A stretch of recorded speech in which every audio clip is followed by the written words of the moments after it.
personally speaking, I think, Black History is almost like every month. We're always making history. So for us to have a designated month in some ways is strange, if you will, given our contributions, not only to this country, but, to the world, so to speak. So I always try to keep it in context when it comes to Black History Month. I don't necessarily wait until February to acknowledge our contributions to culture, to business, to pretty much everything. That being said, it's important that we understand why we're here, how we got here, and to pay respect to those that came before us and whose shoulders we continue to stand upon as we pave the way as the current generation of leaders, while also looking forward to what the future of our leadership looks like. So, but we do our best, and I particularly do my best to understand that, in the context of the work we do, we're more of a organization, I guess, would focus on what is I term as economic justice, and in terms of in the context of Black History Month, which is primarily focused on social justice. I've often heard President Busby say that there can be no social justice without economic justice. So the two are, hand in hand in the work we do. So the resources that we provide,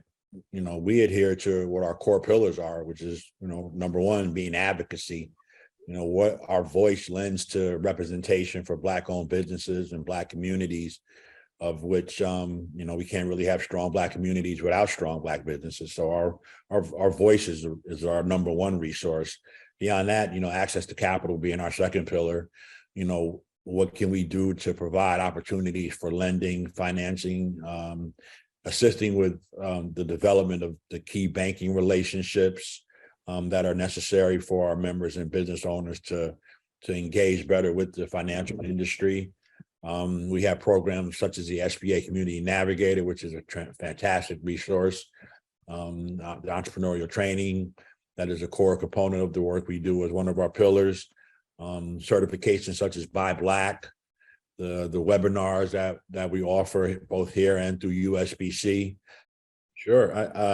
Number one, I think it's the relationship. I think we're all in the relationship business. So that's the thing I value the most and am most inspired by is our relationship with U.S. Black Chambers, and also the relationship amongst, the various chambers around the country that we have the pleasure of engaging with on a weekly basis, whether it's through ComNav or through our monthly chamber leader meetings, or even things such as the IOM Winter Institute, where we get to gather. So that's number one, is the relationships that are within this family, as I see it.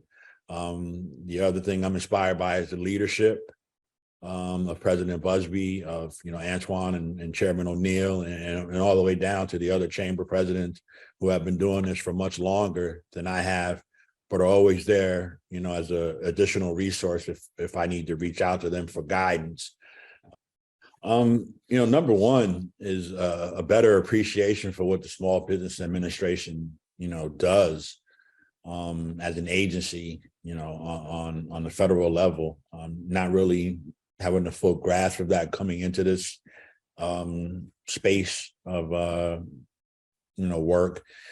So that's probably the first thing, is understanding the role they play in the economy and the fabric of the business community, in the country.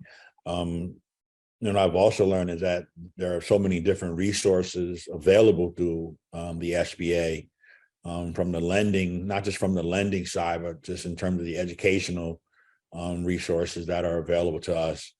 I've also learned it's been an opportunity for us to engage on a higher level.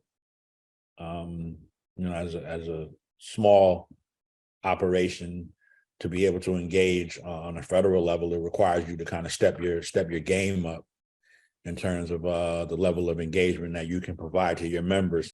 Yeah, well, I think as far as being available, I think our members know that not only are we available, but we're also accessible. And I think that's probably even more important, that that members know that we're going to focus on building a relationship with them, which means sometimes having to be accessible to them We do have a couple of initiatives we're working on. One is with a partnership with a lending agency called Pursuit, and we're in partnership with them and National Grid to provide more lending opportunities. We'll be launching that soon, once we get a few more things in place for that. We're also working on, now that cannabis is legal in New York, we're being really active with the Office of Cannabis Management and the Cannabis Control Board. We recently hosted a cannabis roundtable listening session for entrepreneurs and members. So we'll be doing more informational things as opposed to, events per se. Even though that's an important part of the social aspect of what we do, we want to focus more on providing activities, if you will, that are more informational and educational, that will allow us to become better in terms of doing business. So